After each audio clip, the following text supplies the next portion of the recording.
Alors, prêt pour un tour de salle du tribunal suprême espagnol où se déroule le procès de 12 personnalités catalanes?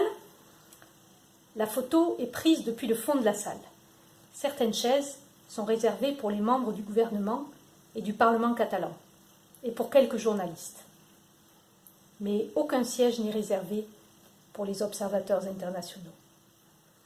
Le décor est baroque, surchargé, avec un grand lustre qui pend au-dessus du banc des accusés.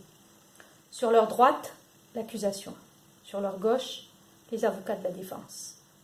Devant eux, les 7 juges. Monsieur Marchena est le juge qui préside. Il a déjà présidé le procès de l'ex-président du Parlement basque, Juan María Atutxa. Atutxa est coupé d'une peine d'inéligibilité pour être refusé à dissoudre un autre groupe parlementaire après que le parti politique Batasuna ait été déclaré illégal et dissous. L'an dernier, le tribunal de Strasbourg a condamné l'Espagne pour cette inéligibilité. Marchena a aussi classé une affaire de révélation de secrets, corruption, détournement de fonds publics. Les accusés avaient lancé l'opération Catalogne visant à discréditer la classe politique catalane. À sa droite, Andrés Martínez, qui est en contact avec les services secrets espagnols. Avec Juan Ramón Verdugo, ils étaient les juges du procès des 4 agents de la Guardia Civil qui avaient torturé Igor Portu et Martín Sarasola, condamnés pour l'attentat de Barajas. Ces gardes civils avaient auparavant été condamnés pour tortures aggravées et lésions par l'audience de Guipúzcoa à des peines de prison et à une révocation. Mais le tribunal suprême les avait ensuite absous. Cette année, le tribunal européen des droits de l'homme a condamné l'État espagnol à indemniser Portu et Sarasola pour blessures morales et pour ne pas avoir enquêté sur les tortures.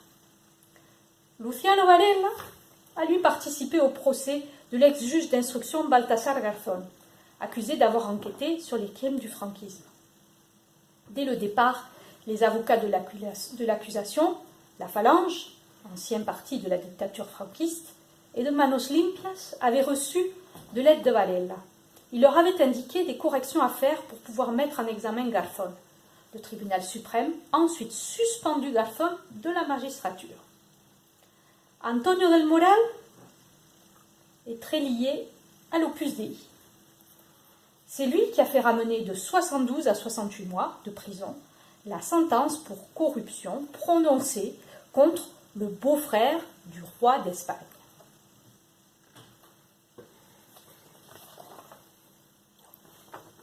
Andrés Palomo a été juge d'instruction lors de la mise en examen de l'ex-conseiller à la présidence de la Generalitat de Catalogne, Francesc Homs.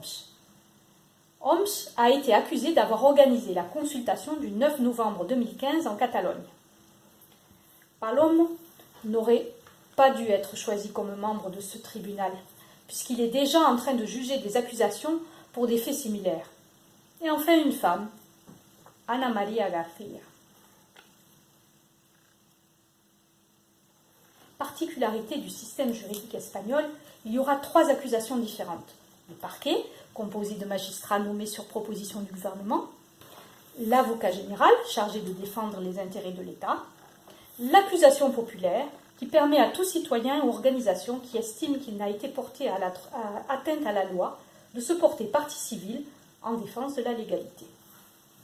Il y a une seule accusation populaire, c'est le parti d'extrême droite Vox. Les figures de proue de Vox viennent de groupes fascistes. Et enfin, 11 avocats de la défense. Le jaune signifie liberté pour les prisonniers politiques catalans. Après 500 jours en prison, ma priorité n'est plus d'en sortir, mais de dénoncer l'attaque aux droits fondamentaux, dit Jordi Cuixart.